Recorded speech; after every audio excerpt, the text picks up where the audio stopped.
Most people associate the corner of Aquarium and Broad with the heart of Chattanooga's tourism district. Occupying one side of this street at 201 Broad is a historical structure that today holds businesses like Wooden City, Ben & Jerry's, and Mellow Mushroom. But before we get into this structure's history, we'll share more about the prior occupants of this locally famous corner.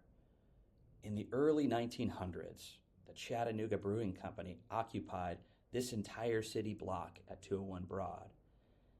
It emerged not only to be the marquee pre-Prohibition brewery in Chattanooga, but one of the largest and most successful breweries in the entire Southeast.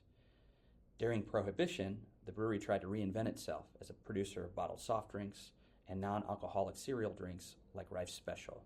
It found some intermittent success, but never again captured its pre-Prohibition momentum.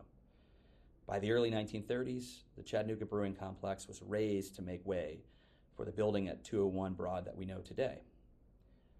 Spend enough time near this corner and you'll find subtle and not so subtle hints of a very different past. They all reference what is arguably the most consequential company in the history of Chattanooga, Coca-Cola Bottling. From 1931 to 1970, 201 Broad served as the region's Coca-Cola bottling facility. But the story of Coca-Cola Bottling in Chattanooga goes back a full 32 years earlier. Let's rewind all the way back to 1899. And a story that is almost too unbelievable to be true. Two Chattanooga businessmen, Joseph Whitehead and Benjamin Thomas, approached the owners of Coca-Cola, namely Asa Candler, with a business idea. Crazy enough, they wanted to sell Coca-Cola in bottles. And at the time, Coca-Cola was primarily sold as a fountain drink. Asa Candler was so dismissive of this opportunity that he granted the rights to bottle Coca-Cola in most of the U.S. to these Chattanooga entrepreneurs for the grand sum of $1. Thomas and Whitehead would then bring on Chattanooga businessman and financier JT Lupton as the primary capital backer, forming the Coca-Cola Bottling Company. And within a decade, Coca-Cola Bottling had franchise locations across much of the U.S. The growth and success of Coca-Cola Bottling created not only generational wealth, but generational philanthropy.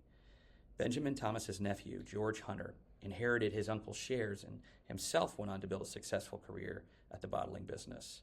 In 1944, Hunter established the Benwood Foundation, which donated the museum's mansion, building, and additional resources to create what we know as the Hunter Museum. JT Lupton's heir, Jack Lupton, went on to be a driving force behind Chattanooga's post-industrial revolution. He went on to be the biggest champion for the creation of the Tennessee Aquarium, leading lobbying and fundraising efforts. His spouse, Alice Lupton, a longtime supporter of area youth, would be a primary backer and philanthropist behind the Creative Discovery Museum.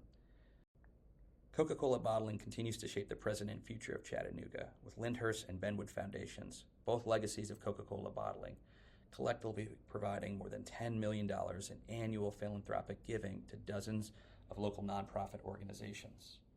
Learn more about this legacy of Coca-Cola Bottling and about how bottling and glass production forever shaped the history of Chattanooga at the Downtown Public Library's Glass from the Past exhibit.